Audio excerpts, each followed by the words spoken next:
تمہیں سننے دیکھنے اور سمجھنے کی صلاحیتیں عطا کی، مگر بندے بڑے کم ہیں، بڑے کم بندے ہیں جو اللہ کی نعمتوں کا شکر ادا کرتے ہیں۔ یہ سوچنے سمجھنے کی صلاحیت آپ کے خیال میں چھوٹی نعمت ہے؟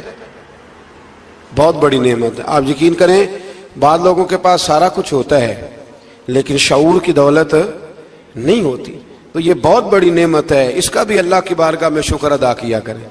جب اللہ کو عقل شعور دے دے تو دوسروں کو بیوقوف سمجھنے کی بجائے نا اس نعمت پر اللہ کا شکر ادا۔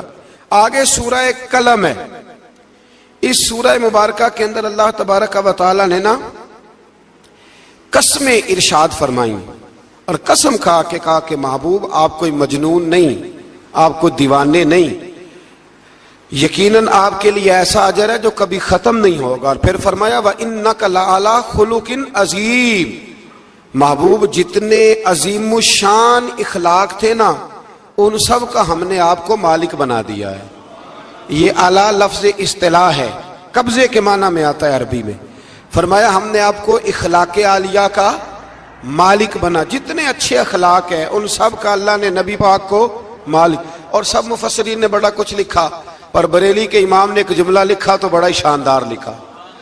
اعلیٰ حضرت فرمانے لگے کہ اخلاق یہ نہیں کہ جو کام اچھا تھا وہ نبی کریم نے کیا ہے، بلکہ فرماتے ہیں جس جس کو حضور نے کر دیا وہ اچھا ہو گیا، جس جس کو حضور نے کر دیا وہ اچھا۔ فرماتے ہیں رسول کریم کا مسکرانا بھی اچھا ہی ہے، اور کبھی دین کی مخالفوں پر ناراض ہونا بھی اچھا ہی ہے۔ نبی پاک علیہ السلام کا بدر میں تلوار اٹھانا بھی اچھا ہے، اور رسول کریم صلی اللہ تعالی علیہ وسلم کا فتح مکہ کے دن معاف کر دینا بھی، یہ سارا کچھ ہی اچھا ہے۔ بس جس کو حضور جب کرتے گئے وہ اچھا ہوتا گیا۔ اور حضرت عائشہ صدیقہ رضی اللہ تعالیٰ عنہ سے جب کسی نے پوچھا تھا کہ بتائیے نبی کریم علیہ الصلوۃ والسلام کے اخلاق عالیہ کیسے تھے، تو حضرت عائشہ صدیقہ کہنے لگی تم نے قرآن نہیں پڑھا؟ سارے اخلاق جو قرآن میں ہیں وہ سارا میرے رسول پاک کا اخلاق ہی ہے، وہ سارا میرے نبی کریم علیہ السلام کا اخلاق ہی ہے، وہ سارا اخلاق ہے رسول پاک سید عالم صلی اللہ تعالی علیہ وسلم۔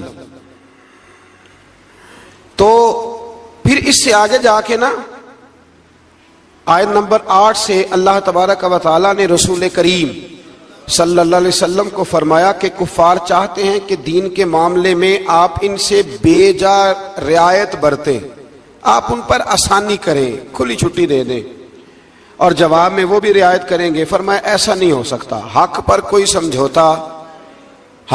سمجھوتا نہیں ہو سکتا۔ اس کے بعد ایک دشمن رسول صلی اللہ علیہ وسلم، مفسرین نے اس کا نام ولید بن مغیرہ لکھا ہے، اس نے نبی پاک علیہ السلام کی گستاخی کی تھی، تو اللہ نے اس کے 9 عیب 9 کبھی باتیں قرآن میں بیان کی، بڑی باتیں ارشاد فرمائی۔ فرمایا جھوٹی قسمیں کھاتا ہے، نکتہ چینیاں کرتا ہے، سخت منع کرنے والا ہے بلائی سے، اور حد سے بڑھنے والا ہے، اور آخر میں فرمایا اتلم بعد ذالک الزنیم، فرمایا یہ نہ ہے ہی بد اصل، اس کی اصل میں ہی مسئلہ ہے۔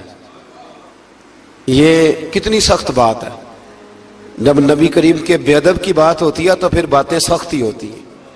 یہ قرآن مجید نے سخت باتیں فرمایا کہ یہ اس کی اصل میں ہی مسئلہ ہے محبوب۔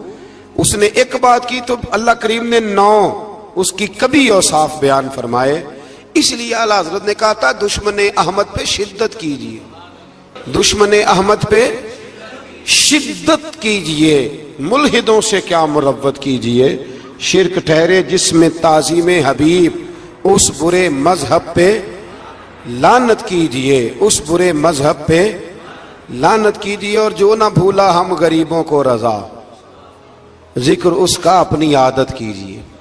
آگے پھر سورۃ الحاقہ، اس سورہ مبارکہ کے شروع میں قیامت کے حق اور یقینی ہونے کو بیان کیا گیا ہے، پھر قوم سمود اور قوم عاد اور فرعون پر نازل ہونے والے عذاب کا ذکر ہے۔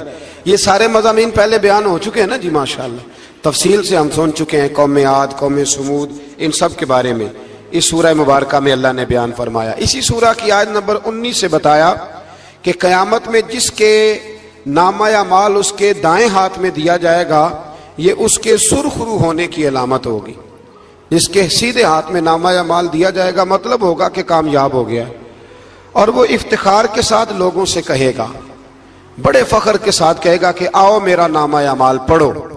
اس کے برعکس جس کا نامہ اعمال اس کے بائیں ہاتھ میں دیا جائے گا, یہ اس کی رسوائی کی علامت ہوگی, اس کی رسوائی کی علامت ہوگی, اور وہ کہے گا کاش میرا نامہ اعمال دیا ہی نہ جاتا اور موت کے ساتھ ہی میرا قصہ ہمیشہ کے لیے ختم ہو چکا ہوتا. جس کا بھی نامہ اعمال سیدھے ہاتھ میں, ہمارے بزرگ فرماتے ہیں کہ سیدھے ہاتھ سے لینا دینا حضور کی سنت ہے. کوشش کریں لیں بھی سیدھے ہاتھ سے, دیں بھی, کھائیں بھی سیدھے ہاتھ سے. فرماتے ہیں عادت ہی سیدھے ہاتھ کی بنا لو, جب قیامت میں فرشتے نامہ اعمال دینے لگے تو عادت ہی سیدھے ہاتھ کی ہو, عادت ہی سیدھے ہاتھ کی ہو, عادت, اور سیدھے ہاتھ سے لیں, سیدھے ہاتھ سے ہی دیں. قیامت میں جس کا نامہ اعمال سیدھے ہاتھ میں دیا جائے گا سمجھیے وہ کامیاب ہوا. اور جب جس بچے کی فرسٹ پوزیشن آئی ہوتی ہے نا, وہ رزلٹ کارڈ سارے محلے کو دکھاتا ہے, اور جو فیل ہو جاتا ہے وہ ابا جی کو بھی نہیں دکھاتا, وہ کہتے ہیں کہ وہ ابھی آیا نہیں, ملا نہیں. قیامت کے دن بھی جو کامیاب ہوں گے نا وہ دنیا کو بتائیں گے کہ اللہ نے فضل کر دیا, اور جو ناکام ہوں منہ چھپاتے پھریں گے. اللہ ہمیں پردہ پوشی عطا فرمائے. پھر آگے سورۃ المعارج ہے. اس سورت کے شروع میں عذاب قیامت کا ایک بار پھر بیان ہے کہ حشر کا ایک دن 50,000 سال کے برابر ہوگا. آسمان پگھلے ہوئے تانبے کی طرح ہو جائے گا, اور پہاڑ دھنی ہوئی رنگین اون کی طرح ہو جائیں گے. کوئی کسی کا پرسان حال نہ ہوگا. اس وقت مجرم یہ تمنا کریں گے کہ بیوی, بھائی, رشتہ دار, بیوی